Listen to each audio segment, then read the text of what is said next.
Evet dostlar, herkese selam. Uzun süredir görüşemiyorduk uzun videolarımızda. Bugün bayağı uzun bir video çekecek gibiyim. Çok fazla detayım var. Çok fazla anlatmak istediğim şey var. Önce bir konuşmak istediğim, aktarmak istediğim şeyler var. Onları bir anlatayım. Ondan sonra botu tamamen söküp kurulumunu gerçekleştiririz. Botu biraz böyle detaya girerek şöyle bir göstereyim. Bir yıldır kullandığım bir bot. Neden uzun video çekmedin bir yıldır? Aksesuarlarımın tamamlanmasını bekledim. Öbür türlü yarım bir botla e, video çekmek, arkadan işte part 2, part 3 falan yapmak çok mantıklı gelmedi bana. Evet, dediğim gibi bir yıldır kullanıyorum. Öncelikle memnuniyetimi ifade edeyim.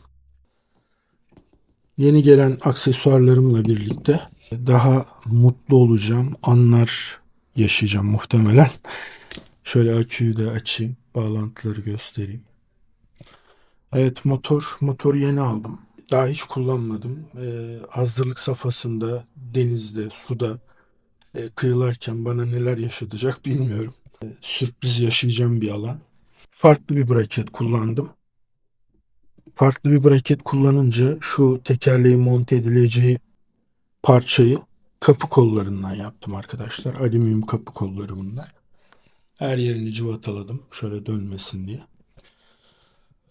Evet, şöyle arkadan da göstereyim. Şöyle, şöyle, şöyle. Şunu indiriyoruz. Bu sıkıntı var bayrağı arkadaşlar. Tehlike bayrağı. O yüzden bu seyir esnasında katlanmış durumda olacak. Kendinizi sıkıntıda hissediyorsanız, dertleriniz çoksa bu bayrağı açıp sahil güvenlikten yardım isteyebilirsiniz. En azından bir 10 dakika sohbet, terapi iyi gelebilir. Şaka bir yana bir güvenlik önlemi. Bunların detaylarına gireceğiz. Evet, dört aydır Instagram'da da YouTube'da bayağı uzun bir süredir paylaşım yapmıyorum. YouTube'da zaten inceleme videoları atmayı tercih ediyorum. Shorts'ları da atıyorum ama YouTube'u kullandığım nokta uzun inceleme videoları. 4 aydır paylaşım yapmamama rağmen bana fikrime değer verip sorulan bazı sorular var. Böyle akın akın yüzlerce soru almıyorum tabii ki. E, Öyle çok büyük bir kitlem yok. Gelen sorular, bakın, iki başlıkta topladım. Bir, Belibot mu? Kano mu? İki, Decathlon 9 mu? 12 BB mi? Bu iki meseleyi açıklamaya çalıştıktan sonra botumuzun kurulumunu, aksesuar detaylarını en ince ayrıntısına kadar incelemeye ve anlatmaya çalışacağım. Belibot mu, Kano mu? Aslında bu çok göreceli bir şey. Yani kişiden kişiye göre değişebilen bir şey. Ben söylediğim şeyler tamamen beni bağlar. Bir genelleme yapmadan konuşacağım. Benim şartlarıma göre Belibot mu, Kano mu diye değerlendireceğim. Ben de tabii yani sonuçta bunlara bir sürü para veriyorum. En keyif aldığım, beni en az zorlayacak ekipman ve araçla avlanmak isterim. Yaşım 48-49, 50'ye merdiven dayamış biriyim ve kilolu biriyim. Yani 115-120 kilo aralığında bir kilom var.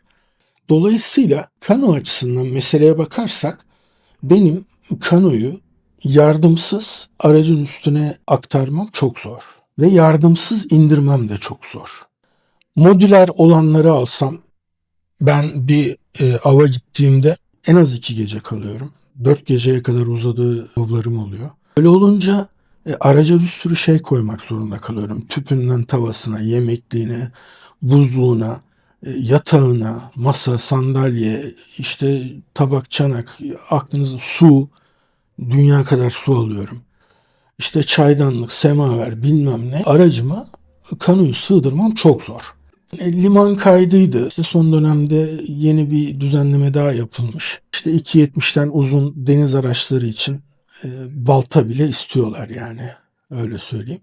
Tabii bu kanocuları bağlamaz. Belibotu da bağlamıyor. Yani ayrıca o yönetmelik değişikliğinde balıkçı kanoları falan diye bir detay yazmıyor. Bunu tekneler için yapıyorlar ama sahil güvenliklerde bu konuyu değerlendirip inisiyatif kullanabiliyorlar. Benim başıma geldi. Dera bilgisi vermeyeyim. Sahil güvenlik beni sudan çıkarttı. Can yeleği üstümde olmadığı için, fatura yanımda olmadığı için, arabada olduğu için. Ben de çıkıp faturayı şunu bunu alıp sahil güvenliğin binasına gidip kendileriyle konuştum. Bana dedikleri şey işte Türk bayrağınız iyi ki vardı. O yüzden bir şey yapmadık falan. Allah Allah. Türk bayrağı can yeleğinizin üzerinde olmanız şartı ve fatura aslında birçok denetimi atlatmanız için yeterli. Belibot için konuşuyorum. Ama işte kanoda muallak var. Arkadaşlar ne yapabilir? Ne yapsınlar yani? Yönetmelikte istenen baltadan ilk yardım çantasını bilmem ne işte bu tehlike bayrağı, sıkıntı bayrağı falan oradan geliyor. Biraz da ihtiyarlıktan herhalde. Böyle prosedür, belge, liman ya bunlarla inanın uğraşmak böyle çok beni yorar yani. Ben inanın bankada bile 10 dakika beklediğim zaman böyle sıkılan biriyim. Biraz da bu beni kanodan uzaklaştırıyor. Bir kanonun olmasını ister misin? Evet isterim yani. Ben arkadaşlarım kanolarına bakıyorum. Harika dizayn edilmiş kanolar var. Kanoyla bir av yapmak ister misin? Kesinlikle isterim. Yani bunda hiçbir sorun yok. Keşke bir tane de şuraya kano alsam. Ama benim yaşım, fiziksel şartlarım nedeniyle kanodan uzaklaşmam sonucu ortaya çıkıyor. Dolayısıyla da birçok noktada sıkıntı yaşayacağım bir aracı almayı istemedim. Ama genç olursunuz, dinamik olursunuz. Prosedürler sizi boğmaz. Harika bir araç. Samimi söylüyorum. Ömrüm oldukça, yani bu iş büyük konuşmayı da sevmem ama ömrüm oldukça Belibot'ta avlarıma devam edeceğim. Kanonun hiç mi artısı yok? Evet, özellikle kışın bizim gibi bir sürü kıyafet giymek zorunda değiller. Bizim ayaklar suya giriyor malum. Kanocuların böyle bir derdi yok. Islanmıyorlar. Motorları varsa işte çok uzak mesafelere kat edebiliyorlar. Gerçi şöyle bir motorla da bu sorunu biz de halletmiş gibiyiz. Evet, kano gerçekten bir deniz aracı. Belibotlar aslında tatlı sular için üretildi biliyorsunuz. Biz sadece Türk milleti olarak denizde bunu kullanıyoruz. Hatta yabancılardan aldığım birkaç yorum var videolarımın altına. Ne? Tuzlu su mu? Falan diye acayip şaşırıyorlar. Onun dışında hani Şefik Armağan'ı bağlar bu sadece. Belibot mu kano mu? Tartışılmaz belibot. Yani benim olaya yaklaşımım bu. Belibotu işte yardımsız yükleme, indirme, nakliyesi şu bu hiç sıfır sorun, sıfır sıkıntı ve özellikle sıfır prosedür olması benim Belibot'u tercih etmeme sebep oluyor. Aslına bakarsanız sahil güvenlik ve denetimciler inisiyatif kullanmasa 2.70'ten kısa olduğu için bana sadece fatura sorabilirler. O da çalıntı bot olup olmadığı noktasında emin olmak için. Kimliği ayrı taşımayayım diye aslında istemedikleri, taşımanın zorunda olmadığı, bakın amatör balıkçılık belgesini de veriyorum ki faturada da Şefik Armağan yazıyor, o belgede de Şefik Armağan yazıyor. Yani 10 dakika sürmüyor. 7-8 dakikada belgemi geri verip avıma devam edebiliyorum. Benim dünyamı kolaylaştıran, keyfimi bozan şeylerin olmadığı bir araç olduğu için Belibot'u tercih ediyorum. Burada kanoyu yerden yere vurup türeyip Belibot'u yükseltmek amacında değilim. Dediğim gibi bana özel fikirler bunlar. Evet, bu konuyu geçelim. Düşüncelerim bunlar. Siz de düşüncelerinizi yazarsanız hata yaptığım yerler de olabilir. Yanlış düşündüğüm yerler de olabilir. Yorumlara yazarsanız sevinirim. Ben de öğrenmiş olurum. İkinci konu Decathlon 9 mu 12 BB mi? Evet, bu daha çok kolay bir soru. Bunun üzerine çok düşünmeye gerek yok. İnanın öyle önemli farklar var ki ikisini de tecrübe etmiş biri olarak. Hiç tereddütsüz 12 BB'yi seçerdim. Tabii bunu satın aldıktan sonra çok şey öğrendim. Arasındaki farklar ne? Bir kere Decathlon'da iki model var. 5 ve 9. 5 için çok iyi bir bot diyemem. Yani denizde asla kullanılmaması gerektiğini düşünenlerdenim emniyet için. Devrilme riski var bana göre. Kaç kişinin de devrildiği videoları izledim. Ama Paran ona yetiyorsa yapacak bir şey yok. Evet yani bot bottur. İşini görür mü? Görür. Ona lafım yok. Diğer modeli 9. Evet 9 çok iyi bir bot. Ben 2 sene kullandım. Detaylara biraz girince akünün açıkta olmuş olması akü çantasının beni tedirgin eden şeylerden biriydi. Yani bundaki gibi böyle bir önünde bariyer yoktu sudan koruyacak. Ve inanın o akü çantasını koyduğumuz yer vıcık vıcık su oluyordu akü çantasının dışı. İçine su girerse istenmeyen şeyler yaşayabilirdim. Görüntüsü çok şık 9'un. Ama benim gibi iri kıyım biriyseniz 9 cidden küçük bir bot. Belki de o yüzden Jumbo'nun X-Large'ını yani en büyük, en uzun botunu almış olabilirim bilinçaltım nedeniyle. Yani Decathlon'da aslında seçim yapabileceğiniz bir durum yok. Bana göre ya 9 alacaksınız, paranız yetmiyorsa 5 alacaksınız. 12BB'nin sitesine girdiğiniz zaman şu Jumbo X Large mesela. Bunun gittikçe boyunun kısaldığı S ve XS modelleri var. Onun dışında kürekli modelleri var. Siteye girip bakarsanız böyle 6-7 tane değişik bot seçeneğiniz var. Evet burada seçebiliyorsunuz. Yani önünüze konmuş tek tip bot yok. Bu benim için çok önemli. Bu bence her tüketici, her bot almak isteyen biri için çok önemli. Ve çok önemli bir fark. İkincisi Decathlon'dan 5 de alsanız 9 da alsanız tek tip bir motora mecbursunuz. Özellikle tatlı suda bile olmaz da denizde artık motorsuz hiç olmaz. Onu geçin. 9 veya 5 aldınız. Tek tip motora mecbursunuz. O da bir yıldır üretilmiyor işte. Stoğa girmiyor. Arada biraz Bulgar Decathlon'a giriyor. 2 gün sonra stok bitiyor. Tam kapasite üretime başlasalar 9'u satılabilir hale getirmeleri için bir yıl piyasalayı bu motorla doyurmaları lazım ki bence tren kaçtı.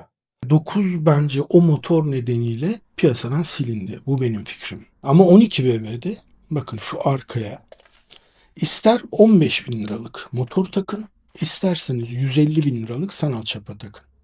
Bu ciddi bir özgürlük. Yani tek tip motor, şimdi 9'u olan bir adam motoru bozuldu ne yapacak? Ne yapacak yani? Arkaya dışarıdan takmalı bir aparat yok, bir altyapısı yok.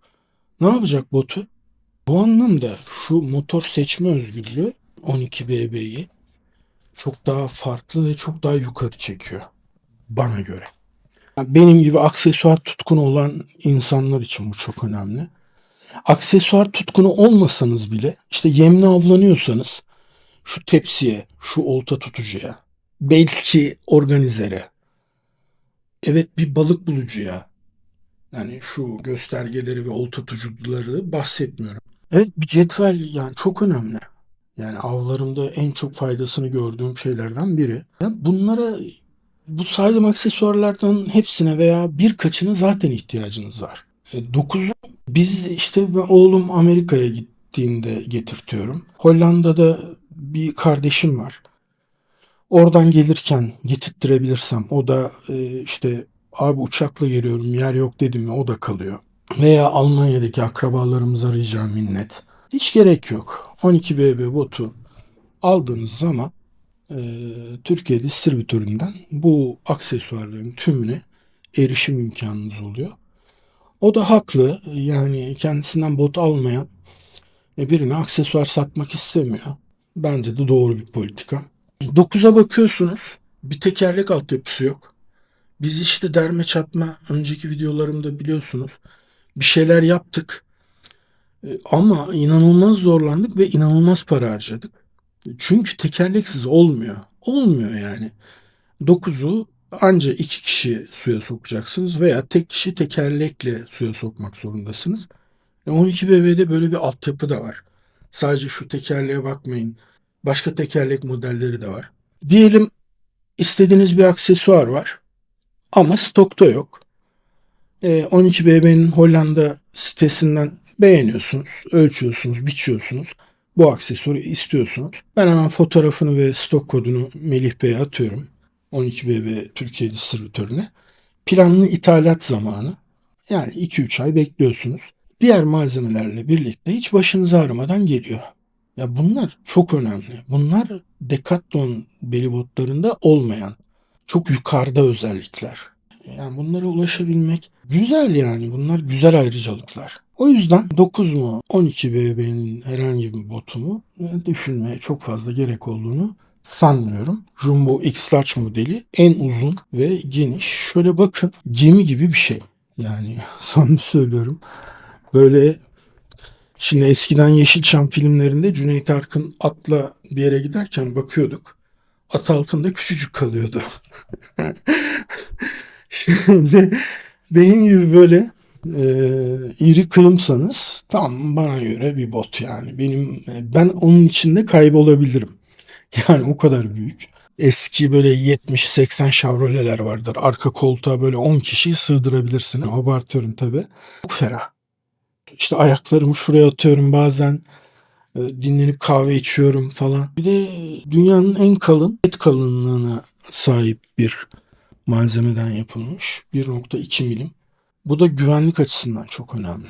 Ben tüm aksesuarları sökeyim. Botu da söndüreyim. Videomuza devam edelim. Evet, aksesuarlarımızı söktük. Botumuzu da söndürdük. Şimdi botumuzu şişirelim. Arka bölüm şu. 2 sağ tüp. 3 sol tüp. Teknik talimnamesinde bu tüplerin 5,1 PSI seviyesinde şişirilmesi öneriliyor. Ben dediğim gibi bir yıldır kullandığım bir bot. Aşırı sıcaklarda biniyoruz. Ee, Hava sıcaklığı nedeniyle siyah bir bot. Basınç çok artıyor. 3,4 seviyesinde şişireceğim bundan sonra. Bunu bir deneyeceğim. Dur. 3,4.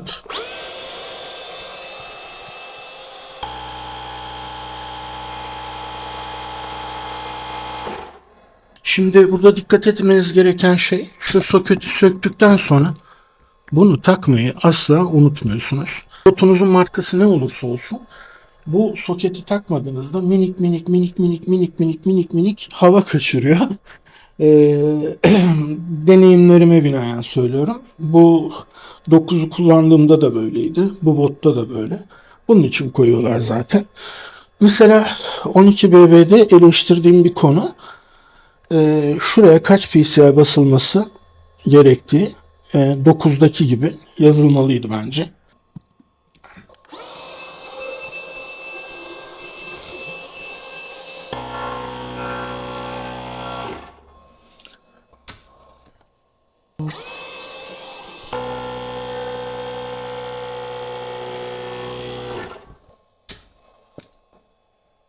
Evet, sıra şu alt taban parçasında. Ben ilk bot geldiğinde şişirdiğimde çok bir mantık bulamamıştım. Yani bu taban parçası niye ayrı şişiriliyor? Hani gövdeyle bir tasarlanabilir ve şu tüpler şişirildiğinde o da şişebilir gibisinden düşünmüştüm.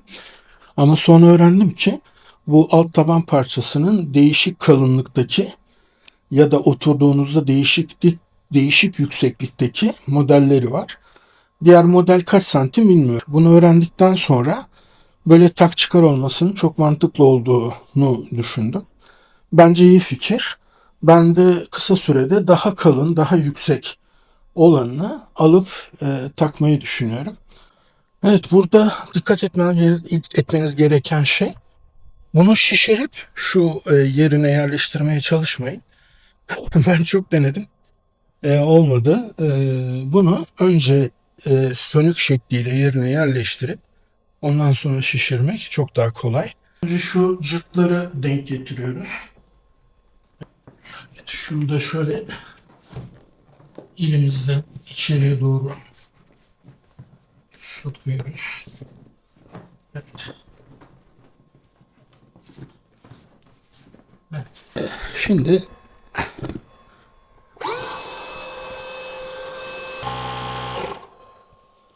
evet, küçük bir parça olduğu için bakın şöyle gayet güzel ama bunu işte şişirip takmaya çalıştığınızda takamıyorsunuz. Bunun usulü bu.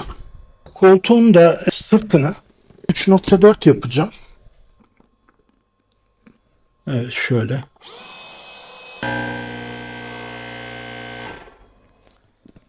Evet. Altını 2-0 yapıyorum arkadaşlar. Biraz daha rahat olsun. Yani ben şöyle nasıl diyeyim, 2 saatlik avlara falan çıkmıyorum.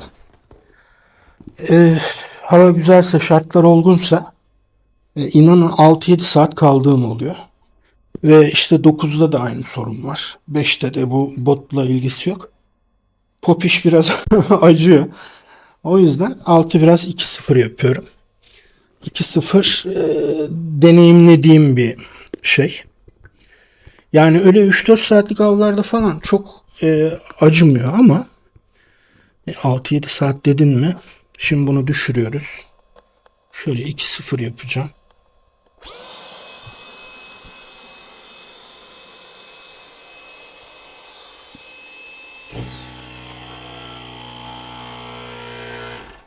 Evet, hemen. Bakın biraz daha yumuşak. En azından parmak giriyor. Bakın böyle sert değil. Biraz daha yumuşak oluyor. Bence harika bir kıvam. Koltuğumuzu şöyle önden, bakın şu hizayı gözeterek önden oturttuk mu botumuzun iskelet hazırlığı tamam. Bundan sonra yapacağımız şey aksesuar bölümü. Yan çantalar, yemlerimiz vesaire. Bir sırası yok. Yani öyle rastgele mesela şuradan başlayabiliriz şöyle. Arkaya, arkadan böyle dolanır çıkarız. Şimdi burada şey var. Olta tutucu ve tepsi var. Evet, bu taşıma kutumda da bu şekilde duruyor. Hiçbirini sökmüyorum. Bu şekilde takıyorum, bu şekilde söküyorum, bu şekilde de yıkıyorum. Hiçbir şeye dokunmadan. Hemen yerine getiriyoruz. Bakın Scotty'nin kolaylığı. Bastırdık, bitti. Artık bunu öldürseniz de çıkaramazsınız. Çıkarmanız için şuradaki düğmeye basmanız gerekiyor. Aynı şekilde şöyle çok güzel bir pratik bir şey var. Scotty'nin ürünü. R5 diye geçiyor, olta tutucu. Şu L demir sayesinde, bakın bu 12BB'nin kendine özel bir tasarımı. Tek glue pet'e 2 mount deck takabiliyorsunuz. Ben sanayi numune bırakıp bu paslanmaz çelik üreten yerlere aynısından yaptırdım 4-5 tane. Bakın burada da kullandım. Bence glue pet'ten tasarruf, yerden tasarruf. Bu da aynı şekilde. Bakın öyle atla deve değil. Getiriyorsunuz. Bitti. Bu kadar. Öldürseniz de çıkmaz. Bunu çıkarmak için de şuraya basmanız gerekiyor. Yani öyle kalabalığı görüp abi sabah suyuna bir gün önceden mi gidiyorsun falan gibi takılıyorlar bana. Ya da ismi lazım değil, birisi şey dedi. Mera'ya 3 hafta önceden gitmen lazım dedi. Üstad dedi. Ama buradan söylüyorum. Çok portatif. Yani tık tık tık tık tık tık. Hiç bak, kulübümüzde bu soru soruldu. Kaç dakika gidiyor? Ben motoru daha önce denemedim. Söylemiştim. Yeni motorla beraber benim suya girmem, ilk pompayı takıp şişirmemle suya girmem arasındaki süre yaklaşık şu an yani 50 dakika diyeyim. Net hazırlık. Kıyafet falan da buna dahil, söylüyorum. Bakın suya girmem diyorum. Ama motora alışırsam bu daha çok düşer. Sebebi de bu işte, bakın iki aksesuarda gördünüz. Klik klik. Bunlar böyle taşınıyor. Bakın söküp sandığıma böyle koyuyorum, böyle yıkıyorum. İşte makas al bir kutuya koy, şunu al, bunu sök, onu, öyle bir şey yok arkadaşlar. Bakın hemen 2 tane hazır. Şimdi buraya organizer planladım. Evet, organizerimiz bu. Bakın şöyle bunu nasıl diyeyim, 2 yıldır görüp de almayı istediğim bir şeydi. İşte Türkiye distribütörü Melih Bey ile görüştüm. Hollanda'dan özel siparişle getirdiğim bir aksesuar. Bakın şöyle her şeyinizi koyabilirsiniz. Şu gözlere koyacağım şeyler, bir kısmını spin yeleğime koymak zorunda kalıyordum. Kamera pilleri bilmem ne vesaire.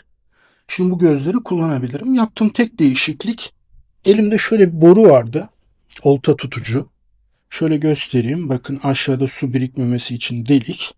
En azından balığı çıkarırken şöyle dik buraya yerleştirebilirim diye düşünüp uyguladım. Bence çok önemli bir aksesuar. Çok da güzel bir aksesuar. Onu da şöyle şuraya bakın, koca bak. Taşıma sandığımdan çıkardım şu haliyle. Böyle yıkayacağım. Böyle taşıyacağım. Hiçbir şeyini bozmadan. Alıyorum tek elimle. Bakın.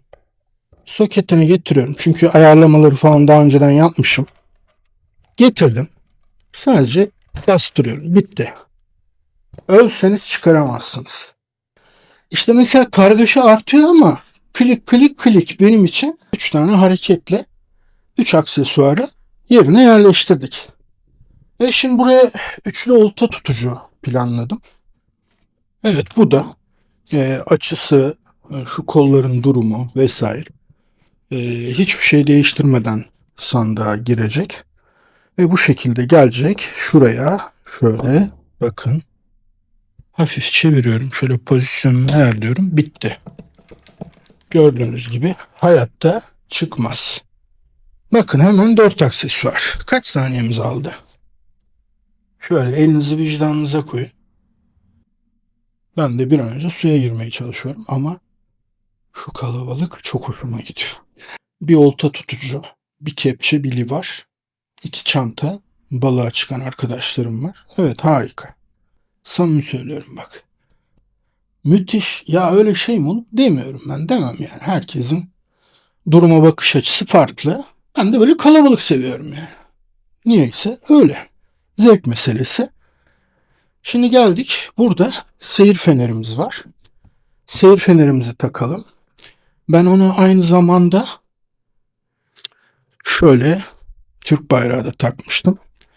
Takip edenler bilir. Seyir feneri hakkında bir tık konuşalım. Bakın bunun da şöyle hafif yerini arıyorum. Tık oturdu. Geçmiş olsun. Gördüğünüz gibi. Öldürseniz çıkmaz artık. Bayrağımı da düzelteyim. Canım ciğerime şöyle böyle gidiyoruz ya. Şöyle dalgalansın diye. Evet. Şimdi seyir feneri sahil güvenliğin gece avlarında aradığı bir şey. 360 derece etraf aydınlatan ışık gibi bir kavram var. Bunu da Belibot'ta istiyorlar. Bir kere istediler. Vardı zaten. Harika bir şey. Bu güneş enerjisiyle şarj oluyor arkadaşlar. Şurada bir panel var küçük. Ve başka türlü şarj imkanı yok. Gündüz siz gezerken kendi kendini şarj eden bir seyir feneri. Aynı zamanda uzaktan kumandası da var. Spin yeleğime takılı. Şöyle şunu bırakayım. Bu kumandanın çalışabilmesi için gece avına çıkmadan önce bakın şurada kırmızı bir buton var. Ona 4-5 saniye basıyorsunuz. Şöyle uzunca bıraktığınızda bir flash verdi. Bu açıldım demek. Ve gece avına çıktığınızda artık komuta sizde, arkaya eğilmenize gerek yok. Bastım. Değişik modları var böyle. Bakın birinci mod buydu. İkinci mod sürekli flash veriyor. Üçüncü mod daha sık bir flash'a geçiyor. Dördüncü mod sürekli yanıyor. Evet, asıl gece avında kullanacağımız 360 derece yanan ışık. Bu demek. Bunu kullanıyorsunuz. İşte tehlike durumlarında da bakın diğer şeyleri kullanabilirsiniz. Bastıkça değişiyor ve kapandı. Çok güzel bir alet. Güneş enerjisi çok mantıklı. Büyük kolaylık bence. Zaten çok az bir güneş de olsa 3-4 saatlik bir avda ya da kıyıda bile kendi kendine doldurabilecek bir seyir feneri.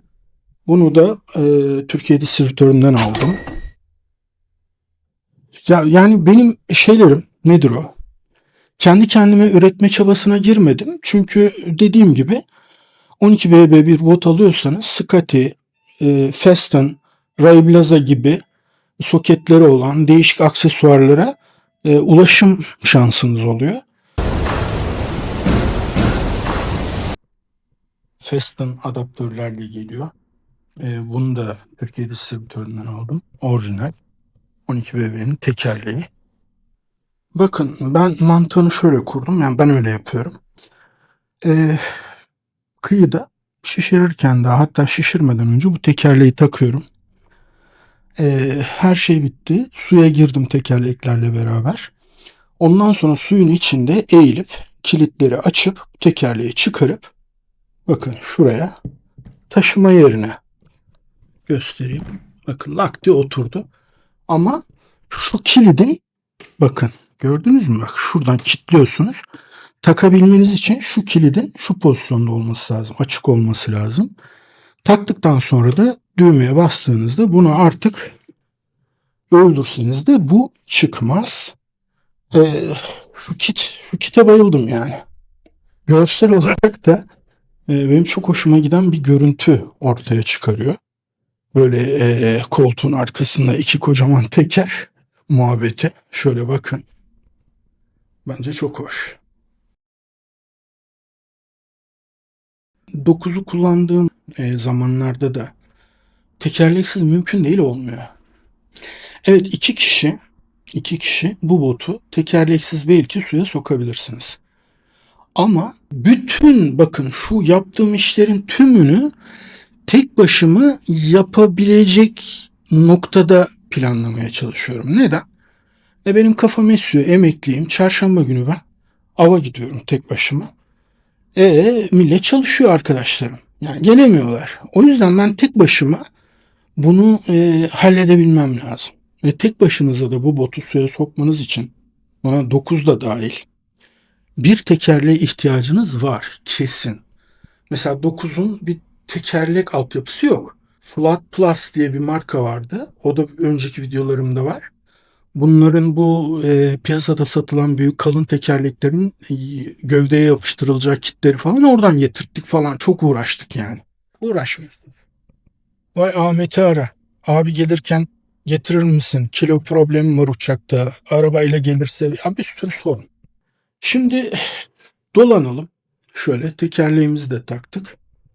Şurada şey var, sıkıntı var. Bayrağımız var. Tehlike bayrağı asıl adı. Ama biz kulüpte sıkıntı var bayrağı diyoruz. Ya bu da dediğim gibi beli botlarda muhtemelen kanolarda bile şart değil. Ama anlattığım gibi yani sahil güvenlik yanaştığında sorabilir. Sorarsa diye koyduğum bir aksesuar. Ama şöyle söyleyeyim bakın şu direk bende olmasaydı bakın şu direk ve şu adaptörler bende olmasaydı ben bu bayrağı muhtemelen koymazdım. Elimde var diye bir bayrak aldım. Yani bunun bir şekli var. Bakın şöyle oturttum. Kilitledim. Evet bu açtığımda böyle yamuk duracak. Veya düzeltmek için çıkarıp yönünü değiştirebilirim. Ama şuradan gevşetip seyir esnasında bu böyle inik vaziyette olacak arkadaşlar. Akünün üstünde. Oraya da bir tane bayrağı rulo yapıp plastik takacağım. Tehlike anında işte şunu kaldırıp şöyle tatlı sert bir ayar şu şekilde seyir esnasında kullanacağım. Şöyle açalım. Akümüzü getirelim.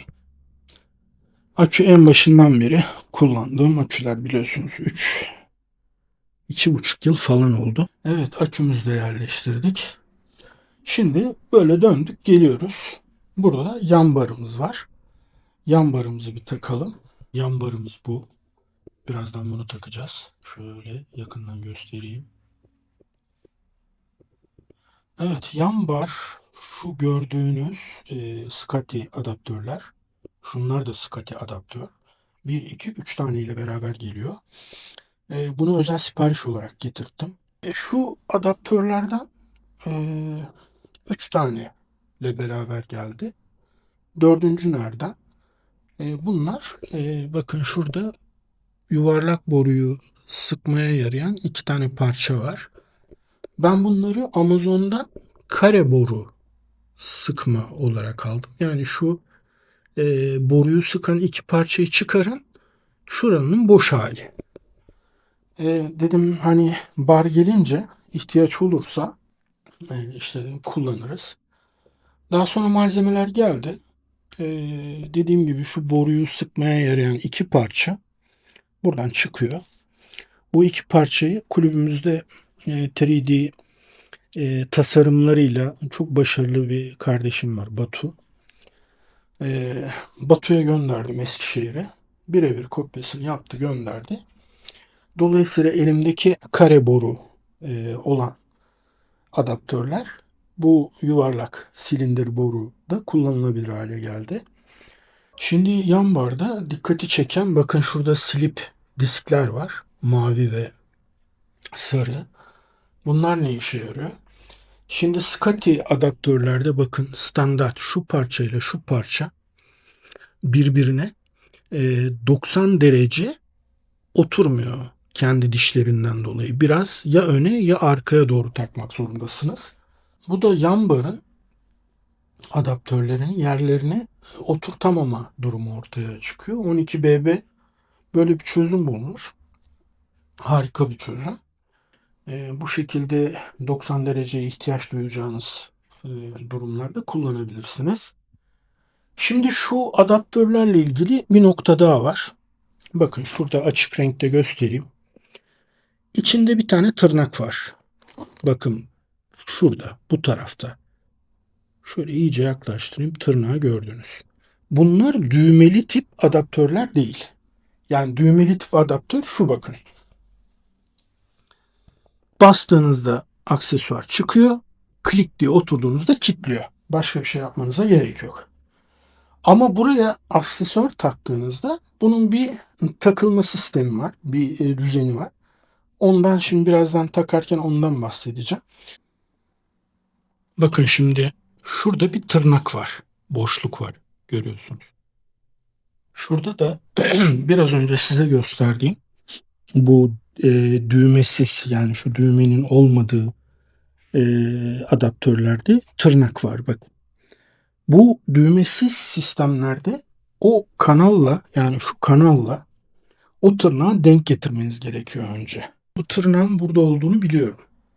Bilerek taktım. Şu kanalı da bakın şuraya önce böyle bir oturtuyorsunuz. Şu ana erkek tırtıkları yerine takmadan istediğiniz pozisyona aksesuarı getirip buradaki düğmeli arkadaşlar bakın yerine oturtturdum. Döndüm. Bundan sonra artık düğmesize de oturttum. Taş gibi oldu gördüğünüz gibi. Yani şu adaptörler de aynı sistemde çalışıyor. Yani Scotty'nin yan bar için ürettiği adaptörler de böyle çalışıyor. Şimdiki aksesuarları buradaki 4 aksesuara takarken öyle takacağız. Yani mesela tırnağın bu tarafta, 12 bu tarafta. Ha bir de şunu söyleyeyim. Bu adaptörleri istediğiniz şekilde, bakın bunu ben içeriye koymuşum. Bunu dışarıya. İşte atıyorum şöyle yapabilirsiniz. Buraya balık bulucu aynasını takabilirsiniz vesaire. İstediğiniz gibi oynayabilirsiniz. Elimle çevirdiğime bakmayın. Son pozisyonlarını çekimden sonra ayarlayacağım. Şu vidalardan bakın. Burada da somunları var, fiberli. Ve şurada iki tane şey olması lazım. Alyan başlı vida olması lazım.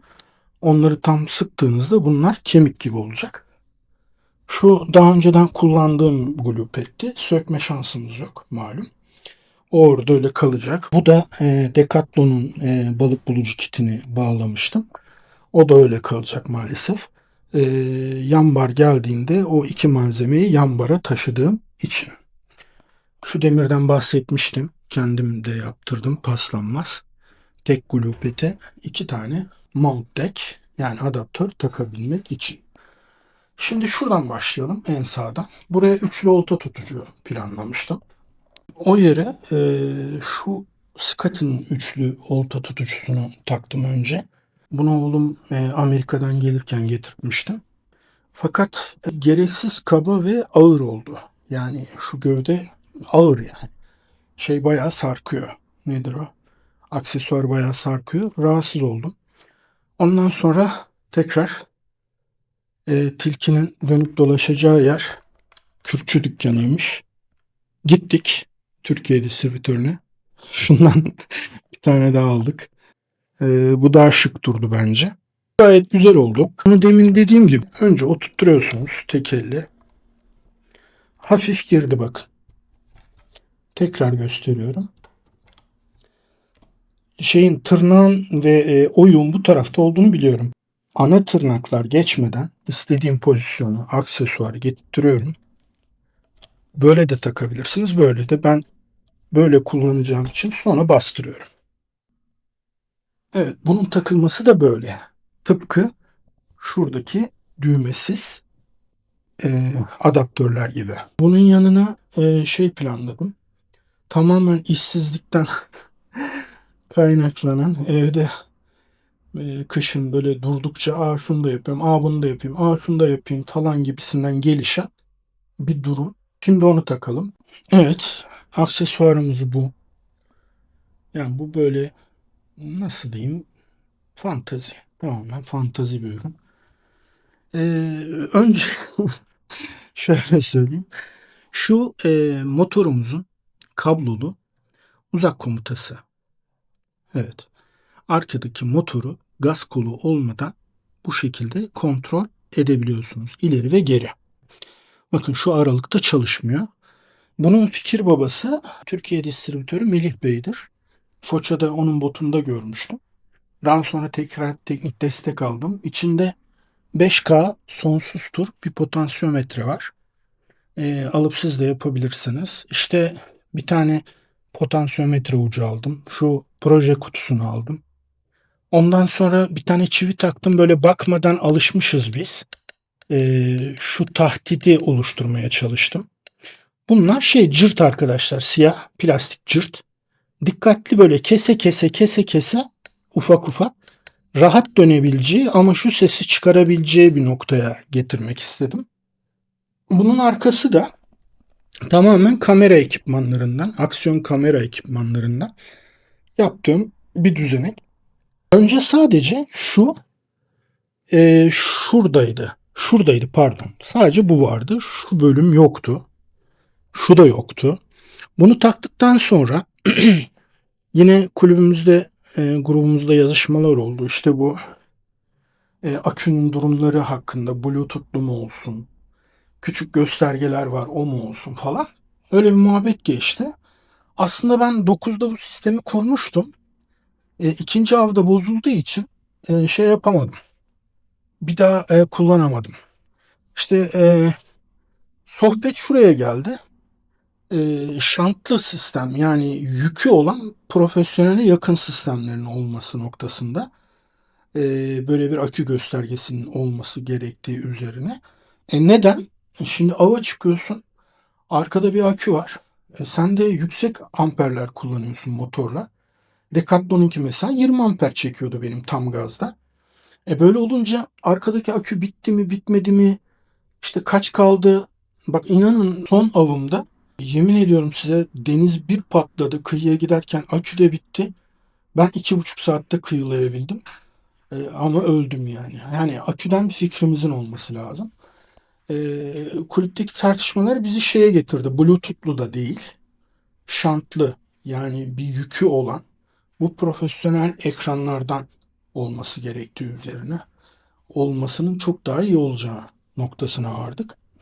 Ben de edindim bunları. Bu Almanya'dan geldi. Sefa kardeşimin bir akrabası getirdi. Bunu burada Motorobit'ten aldım. Evet. Sonra şuraya şöyle bir yine kamera ekipmanıyla şöyle bir plate buldum. Yani aramadım, önüme geldi. Önüme gelince de ben şu akü ekranlarını buraya bağlayayım dedim. Foto Zeynep diye bir site var. Onu da buradan aldım. Ortası kızaklı. Diğerleri işte kameraya ışık mışık bağlamak için, aksesuar bağlamak için bir plate. Böyle olunca işte bu proje kutularıyla falan biraz su geçirmez hale getirdim.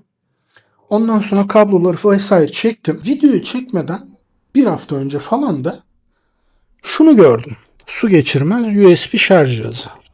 Şöyle göstereyim. Buraya bir tane düğme koydum. Şunlar vardı zaten elimde. Bakın şunların hepsi elimde vardı, kamera ekipmanları. Bunu da buraya dedim, böyle şey yapayım. Transformers gibi bir kafa yapayım. Bu da telefonumu, kameramı şarj için kullandığım bir kit haline geldi. Sonra bu uzak komuta şuraya takılıydı. Şeyi karıştırırken, kamera ekipman kutusunu karıştırırken dedim böyle bir kol var. Bakın şöyle göstereyim. Bu kol dedim şöyle kızaklı yere takayım. Aparatları bayağı uğraştım. Bakın şöyle. Bu kolu da buraya getirdim. Bana daha yakın bir hale geldi. Ayrıca şu vidayı söküp spin yeleğime de takabiliyorum bunu. Yani sadece buraya takılabilir bir şey değil. Ben 2 seneye yakın hep spin yeleğimden kontrol etmiştim motoru. O belki hani böyle zorlanırsam oraya alacağım. Şu kolu iptal edeceğim. Böyle bir aksesuar.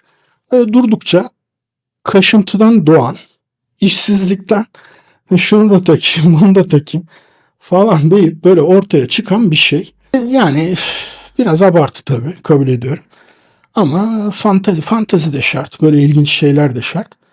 Bence benim için daha doğrusu. Şimdi bunu da demin şu üçlüyü taktığımız gibi aynı mantıkla oraya takacağız. Kanalı tırnaktan geçiriyorsunuz. Bakın şöyle.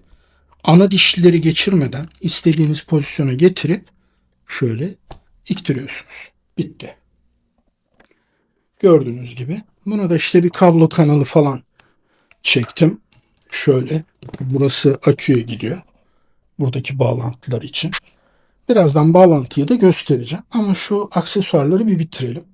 Bir de şöyle bir şey düşünün. Plaja indik. Ya arabanın dibine kuruyorum ben bunu zaten. Tekerlek olduğu için. Dolayısıyla aksesuar sandığı hemen dibinde. Böyle 10 dakika detay anlatmadığınızı düşün. Al, tak, al, tak, al, tak, al, tak. Kaç dakikanızı alır yani? Bir düşünün. Bana vakit kaybettirecek kısmı motor. Yani böyle bir motorlu ben hiç açılmadım daha önce. Yani ben de bilmiyorum başıma ne gelecek. Ama beni zorlarsa o zorlar. Onun dışındakiler hikaye. Devam edelim. Buraya balık bulucunun ekranı planlamıştım. Onu takalım. Bakın şöyle bir 5-7 inç plate var. Şurası, yani şu bal top sistemli olan kısmını da özel siparişle getirdim. Yani ekrana rahat rahat her pozisyonu verebilmek için böyle bir düzenek istedim. Şurası zaten standart var. Bunu da diğer parçalar gibi takacağız. Şimdi kanal bu tarafta. Bakın. Öncelikle tırnağı kanaldan geçirin. Sonra balık bulucuya şöyle çeviriyorum. İstediğim yöne getirdiğimde ne yapıyorum? Şöyle oturtuyorum. Bakın oturdu. Şimdi son detay düzeltmeleri yaparız. Önce bir aksesuarları oturtalım. Ondan sonra şuraya planladım ki başımın belası. Ya kepçeyi şuralara falan da koyabilirim ama çok şey. Yani ıslak oluyor. Çekerken bir yere takılıyor. Ee, ya işte yani dedim ya başta da 3 senelik, hatta 4'e yaklaşan bir tecrübemiz var naçizane. Bu kepçe bir yere girmeli yani. Yani bir yere böyle bulaşmadan rahat alabileceğim bir nokta. Buraya kepçeyi planladım. Onu takalım şimdi. Ben Decathlon'un kepçesini, Wattmas kepçesini kullanıyordum. Onda da işte 3 yıldır böyle iğne takılıyor, şu bu, bazen çıkmıyor. Kestiğim yerler vardı yani, böyle 7-8 tane. Kulüpte de Fatih Oğuz arkadaşım var, Antalyalı. İşte bu kepçeyi aldığını falan söyledi. Ben de girdim inceledim. Yani 2 gece üst üste 4'te sıçrayıp da böyle Fatih'im var benim niye yok, Fatih'im var benim niye yok diye böyle bir sendroma girince tamamen hasetlikten gittim bu kepçeyi aldım. Başıma bela oldu. Fatih kardeşime de buradan selam. Antalya'ya, Alper kardeşime de. Kepçeyi aldım. Decathlon kepçesi için kullandığım aparat buydu. Scotty'nin olta tutucusu. Tekli olta tutucu. Ama ben bunu kepçeye kullanıyordum. Rahat giriyordu. Kepçe geldi. Buradan girmiyor. Allah'ım dedim, ne yapacağım? Yani bir şey de bulmak da zor, böyle bir şey. Kepçeyi de bir yere sokmam lazım. Şu sandık Scotty, yani aksesuar sandığından çıktı. Bu büyük tip böyle kocaman bir olta tutucu. Tamamen şöyle söyleyeyim. Şu mount deck, bakın şu ve şu soket, yani şu ilk giren soket için indirimde bulup da aldığım bir şeydi. O iki parçayı edinmek için aldım. Bu kenarda duruyordu. Daha sonra işte bir baktım kepçe buna oturuyor. Kepçe buna oturuyor. Hatta bir de kilidi falan da var yani. Daha aşağıda kaymıyor. Cidden böyle çözülmüş olması çok hoşuma gitti. Kurtuldum. Bunu da şey yapalım, yerine oturtalım. İçeri yaptığım için tırnak öbür taraftadır büyük ihtimalle. Bakalım, burada da kanal var. Önce tırnakla kanalı aynı noktadan geçirip ana tırnaklara gelmeden istediğimiz pozisyonu verip bastırıyoruz. Bitti. Şöyle bir noktaya geldi. Bakın şu şöyle. Bunlar böyle istediğiniz yöne çevrilebiliyor, öne arkaya. Şu da akordeon. Yani istediğiniz şekle gelebiliyor. Kullanmadığınız zamanlarda kapağını takabilirsiniz. Buraya da bir düğme taktım. Tamamen yalıtmaya çalıştım suda. Bunlar da öyle. Silikon vesaire. Bakın şurada detayları görürsünüz. İşte kamera ekipmanları. Bu vidalar, şu kızaklar falan böyle 10'ar tane satılıyor. Çok da ucuz yani. O yüzden bir iki sipariş verdim diye hatırlıyorum. Burayı böyle oluşturdum. Şu çok önemli. Bakın bu böyle de dönebiliyor. Şöyle de dönebiliyor. Dönmesini istemediğim yönleri yapıştırdım. Yani böyle dönmesine ve böyle dönmesine, böyle hareket etmesini istediğim için bıraktım. Şurayı gevşetiyorsunuz. Bakın. Bu bayağı akordeon kol oluyor.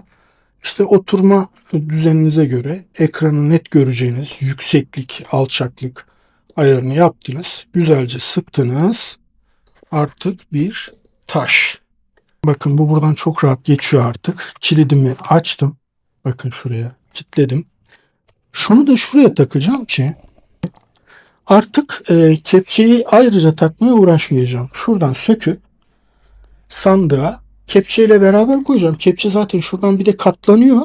İyice küçük hale gelecek. Kepçeyle beraber koyacağım, olta tutucuyu takacağım. İş bitecek. Kepçemiz de bu. İnanın şu arka taraflara falan çok denedim kepçeyi. Ya ben sağ elimle olta tutuyorum. Balık geldi. Olta sağ elimde. Sol elimle almam lazım. Bu yüzden sol tarafta olmalı. Ee, işte o yüzden bayağı yer aradım. En son şu ortaya çıkınca işlerin çözüldüğünü düşünüyorum. Şurada balık bulucunun şeyi var. Aynası var. Onu getirelim. Balık bulucumuzun aynası bu şekilde. Bu da Scotty'ye özel balık bulucu kiti. Bunu da özel siparişle getirttim. Melih Bey sağ olsun yardımcı oldu. Şimdi bakın, burada da slip disk kullanmış hep. Bunun amacı ana dişliler kaba bir ayar olurdu ayna için. Her yere slip disk koymuş ki ince ayar yapabilelim diye. Aynaların kabloları tekneler için yapılıyor biliyorsunuz. Gereksiz uzun bizler için. Onu da böyle dolarım hep. Şeyde de öyleydi. 9'da da öyle kullanmıştım. Onu doladım, bir pay bıraktım. Bu normal şu alttaki kilitli bir mount deck. O yüzden şöyle yerini bulup klik diye oturtturuyorsunuz. Bitti. Bakın. Aldım bu kabloyu. Şöyle şuradan geçirdim. Şöyle şuraya taktım. Bakın bunu da böyle, mesafeyi de böyle bıraktım. Ne kaldı? Bakalım. Ön cetvelimiz kaldı. Şunlar oynar kafa arkadaşlar. Bunların 90 derece olmasına dikkat edin takarken. Şimdi çevirelim. Yazı içeriye bakacak. Şöyle. Bakın. Şöyle oturttunuz. Kilitlediniz. Şuradan bastırdık, kilitledik. Aynı şekilde buraya geliyorsunuz. Oturttunuz ve kilitlediniz. Bu cetveli şimdi böyle oda ortamında ölçüye aldık işte glupetleri. Çizdik, yapıştırdık. Abi suya girdim. Ben içeri girdim, oturdum. Bunu üstümden aşırıp yerine takacağım. Takılmıyor. Ağırlıkla beraber şu iki pet, şu tüpler birbirine yaklaştığı için cetvelin erkekleri girmiyor arkadaşlar. Nasıl takıyorum? Ben buraya giriyorum ayakta, oturmadan cetveli takıyorum. Ondan sonra oturuyorum. Ama oldu ki siz bu cetveli aldınız ve yapıştıracaksınız. Yan tüpler sudaymışçasına birbirine ne kadar yaklaştırabilirseniz öyle yapıştırmanızı tavsiye ederim. Çok da tasarımı güzel bir şey. Tek sıkıntı alüminyum güneşte aşırı ısınıyor. Ne yapabilirlerdi bilmiyorum. Olmazsa olmaz. Net söylüyorum ya, olmazsa olmaz. Tekerlek olmazsa olmaz. Mümkün değil. Beli botunuz ne marka olursa olsun motor olmazsa olmaz. Yani kulüpte benle beraber tecrübeli onlarca arkadaşım var. Bu konuda artık herkes çok net. Denizse motor. Ya ben çok güçlüyüm, ayaklarım müthiş kaslı. Ya abi geç. Olmuyor. Ya öyle bir üst akıntı oluyor ki biz balığı tutuyoruz abi. Balığı çıkarıncaya kadar 100-150 metre kaymışız. Denizse motor. Bitti. Olmazsa olmaz. Tartışmaya kapalı bence. Bakın yan çantaların böyle erkek soketleri var. Yapıştırılmış şeklinde geliyor. Videolarımda söylemişimdir. Nefret ediyorum bu yan çantaları takmak için. Yani o kadar sıkıntılı ki 9'un yan çantası. Motoru da takalım. Motorla ilgili güzel böyle bir şeyler var. Onları anlatayım. Videoyu bağlayalım. Motorumuzu bağladık. Bu Aibo'nun M150'si arkadaşlar. Bunun gaz kolu nerede diyeceksiniz. Abicim nedir bu yani bu olay nedir diyeceksiniz. Kısaca anlatmaya çalışayım konuyu çok uzatmadan. Bu güç kablosu motorun akümüze gidecek. Bunu şöyle bir atalım. Şu bahsettiğim uzak komutaya gidecek. Onu da şuradan geçiriyoruz. Şöyle. Uzak komuta bağlantısı. Bu da şu düzenek. Yakından çekeyim ki bakın şöyle burası böyle. Şu vida. Aşağı iniyorsunuz. Halat kelepçeleri, radansalar, karabinalar vesaire. Mesela şöyle çekeyim her iki tarafta. Gördüğünüz gibi. Kıyılarken veya kıyıdan ayrılırken motoru indirip kaldırmaya yarıyor. Bu sisteme yarıyor. Bunu nasıl yapıyor? Bakın daha önce de bahsettim. Şu parçaları yapan Batu kardeşim şu kolu yaptı arkadaşlar, bakın şu. Yani orijinalde burada bir mandal var biliyorsunuz. Bu mandalı çıkarttı. Şu kolu yaptı 3D baskı. Ben de geri kalan kısmını tasarlamaya çalıştım. Burada biraz teknik detaylar var. Birincisi bakın şu delik. Buraya girebilecek zincir kilidi vesaire yok. O yüzden ben tornacıya 6 milimden şöyle bir aparat yaptırdım. Diş açtırdım. Böyle sağlı sollu içeride oynayacak şekilde bir parça yaptırdım. Bakın şu parça. Yedeği de burada. Tekne malzemesi satan yerlerden şu kör somunlar, işte bunun değişik bir ismi var. Bunları aldım. Hepsi paslanmaz. Karabina, işte halatı, radansa, halat klemensi bilmem ne. Peki bu parçayı nasıl taktım? Ben gaz kolunu tamamen söktüm. Gaz kolu sökmek için de bütün kabloları kesmeniz gerekiyor. Fotoğraflayarak bu işlemi yaptım. Şunun başka türlü çıkma şekli yok. Bunu sıyırarak çıkardım. Bunu komple Batu'ya gönderdim. Batu üretimini yaptı. Montajını yaptı. Bana geri gönderdi. Sağ olasın. Buradan da selam olsun. Yani ben şöyle söyleyeyim, çok becerikli ve zeki bir arkadaşımız. Çalışmalarını böyle takdirle izliyorum. Çok uzun yıllardır tanışıyoruz. Yani 4-5 sene olmuştur. İşte isteğe ihtiyaca binaen yapabileceği her şeyi Batu'ya dönüyoruz. Yapar mısın Batu? Ayıp ettin abi diyor. Hemen hallediyor. Bu parçayı da o yaptı. Gaz kolunu takmadık. Arkaya nasıl uzanacaksın yani? Burayı da kapattık böyle. Harika da oldu. Gaz kolu ve ekranına giden kabloların tümü şu anda burada emniyete alınmış bantla duruyor açıkta. Sadece 12 voltla içerideki gaz kolunun potansiyometresine giden 3 tane ucun bağlantısı var. Bu kadar. Bu haliyle de çalışıyor. Bunu çıkarmak, işte sonraki bağlantıları yapmak, işte bu kumandayı yaparken neler yaptığımız veya atıyorum şöyle bir şey yapmak istiyorum. Hiç çekinmeden yazabilirsiniz arkadaşlar. Yani ben YouTube'a yorumlara yazarsanız çok şey olur. Yani çok uzun yazışamayız yani. Ama Instagram DM'den bana yazarsanız, hatta telefonumu bile veririm, konuşarak çok şeyi anlatmaya, aktarmaya çalışırım. Yani beni tanıyanlar bilir. Başımdan sağ olun. Mutlaka yardımcı olurum. Bağlantılarımız bunlar. Bunların hepsi fermuarı kapattığınızda izole oluyor. Oldu ki böyle bir şey takacaksınız ki bence takmalısınız akülü bir araca. Bu konulardaki ayarlar noktasında da bana ulaşabilirsiniz. Dediğim gibi Instagram DM'den ulaşırsanız, hesap ismim aynı, Emekli ve Balıkçı. Bu konularda size bilgi veririm. Peki uzak komuta çalışıyor mu? Bakın. Şimdi açıyorum. Sesi duyuyorsunuz. Durdu. O da ters yöne.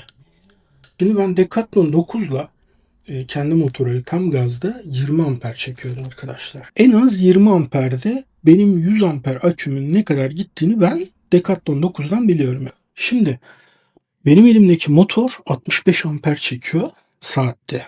Ya ben tam gaz bu motoru kullansam 1 saat aküden %36 kalır. Ben bu motorla da 5 saat av yapabilmem için burayı sürekli 20 amperde tutmam lazım. 20 amperi nereye göre tutacağım? Verdiğim gaza göre. Gaza verdiğimde bakın amper kısmı hemen hareketleniyor. Şu an yüke binmediği, boşta döndüğü için 3 amper çekiyor. Bu benim için bu yüzden önemli. 1. 2. Bundan sonra botla ilgili 2 projem daha var. Harika bir şey olacak olursa. Bu o projelerimin bir tanesinin temelini oluşturuyor. Olmayabilir. Yani uğraşacağım olması için. O yüzden şimdi söylemiyorum. Turuncu halat şu işe yarıyor arkadaşlar. Motoru taktınız. Suya indiniz. Pozisyonu bu. Motoru indireceksiniz. Arkaya dönmeden bunu nasıl yapacaksınız gösteriyorum. Bakın şimdi kolu çektim. L kol kalktı. Yavaşça. Yavaşça. Şu noktada sertçe bakıyorsunuz. Şuradaki mile basıyor arkadaşlar biz çektiğimizde. Mekanizma serbest kalıyor. Kıyıya geldiniz. Yine tek kolunuzda yavaşça çektiniz. Çekebildiğiniz yere kadar. Bakın iyice dayadınız ve sert bırakıyorsunuz. Arkaya dönmeden bu işlemleri yapabilmeniz için Batu kardeşim bunu icat etti. Sürekli icat çıkarır. Şuna bir gölgelik yapmıştı. O da burada. Bakın. Bunu tak çıkar istediğim için böyle yaptı. Bakın. Şapkayı giydi. Bir sürü ürünü var. Takip etmenizi öneririm. Aparatlardan biraz konuşalım. İşte elimizdeki parçaları eski aksesuarlardan söküp kamera ekipmanları. Böyle bir telefon tutucu var. Bakın şu iki yer, yani tepsideki ve şuradaki yer planlı bir şey yok. Yani ister buraya telefon tutucu takın şöyle. İster selfie çubuğu takın Scotty girişli ki bu 2,5 metre falan. Şu 12 BB'den ilk botu aldığım zaman aldığım telefon tutucu. Hatta bunu bir takayım görün. Şurası yaylı. Bakın. Şöyle. Ben birkaç defa denedim bunu. Telefon öyle düşme riski falan yok. Artı telefonumda benim bileklik var. O bilekliği buraya geçirip buraya monte ediyorum. Şuraya bence sırtı çekmek için çok iyi bir nokta. Sıkarsınız. Oltanın pozisyonunu da şuradan şöyle açıp işte şöyle atıyorum. Ayarlarsınız. Olur biter. Bu opsiyonel noktalarda böyle. Tabii bunun saha testi yapılmadı. Şimdi 9'da da böyle birçok şeyle donattım. Ama av esnasında çıkan sorunlara göre eksilttiğim, iptal ettiğim, değiştirdiğim, düzelttiğim meseleler ortaya çıktı. Dediğim gibi hepsi modüler. Klik klik bir tane soketi yerine tıkırt tıkırt başka böyle vida sök. Penseyi çıkar. Böyle bir şeylerle uğraşmıyoruz. O yüzden abi bir hafta önceden Mera'ya mı gideceksin gibi yorumlarınızı e, okumak istemiyorum. Teşekkür ederim. Bir yıldır bindiğim bir bot. Şunlar zaten vardı. Zaten atış yapıyorum. Kıyıdan uzaklaştığım an mesela 5 metreye geldim derinlik. Şöyle bir şey gelişti. Yemi bırakıyorum dibime. Dibe indi diyelim. Teli açıyorum makinenin. Motoru çalıştırıp ip salıyorum. Yani al sana 70 metrelik atış. Al sana 40 metrelik atış. Al sana 100 metrelik atış. Atış kıyıda kaldı gibi. Benle ilgili bir şey bu. Ee, Yani atış da çok sorun değil şu kalabalıkta. Evet. Son iki dokunuşumuz kaldı. Onlar da şunlar. Konfor her şeydir. Evet. Şöyle ki keyfine düşkün bir adam olarak. Evet, aşağı yukarı bu. Son bir konu daha var. Onu da paylaşayım. Videoyu kapatalım.